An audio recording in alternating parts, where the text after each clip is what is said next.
آج کی باتیں۔ مٹی والے ماحول میں کام کرنے والوں کے پھیپھڑے جلدی خراب ہو جاتے ہیں۔ سونے سے پہلے کچھ دیر چل لیا کرو، کبھی دل کی بیماری نہیں ہوگی۔ زیادہ ٹماٹر کھانے سے دانت مضبوط ہوتے ہیں۔ جو زیادہ کدو کھاتے ہیں وہ کبھی معدے کی گرمی کا شکار نہیں ہوتے۔ مکئی کھانے سے موٹاپے میں کمی ہو جاتی ہے۔ بیٹی کو گالی دینے سے رزق تنگ کر دیا جاتا ہے۔ کھانا کھاتے وقت باتیں کرنے سے گھر میں نحوست آتی ہے۔ اگر ہاتھ جل جائے تو کپڑے دھونے والا نیل اور ٹوتھ پیسٹ مکس کر کے لگائیں۔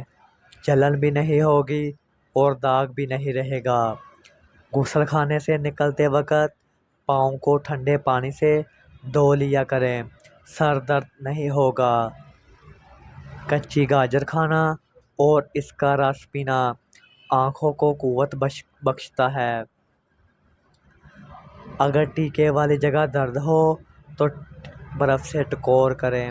سبز دھنیا کا عرق چھالوں پر لگانے سے چھالے دور ہو جائیں گے۔ حمل کے دوران زیادہ گرم چیزیں کھانے سے بچہ کمزور پیدا ہوتا ہے۔ حمل نہ ٹھہرتا ہو تو نہار منہ انار کھانے سے معدے کی سوزش دور ہوتی ہے اور حمل بھی ٹھہر جاتا ہے۔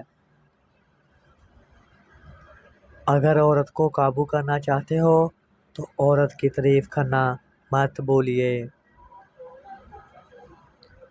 جس شخص کو شوگر ہو اس کو اونٹنی کا دودھ پلاتے رہیں، شوگر دور ہو جائے گی۔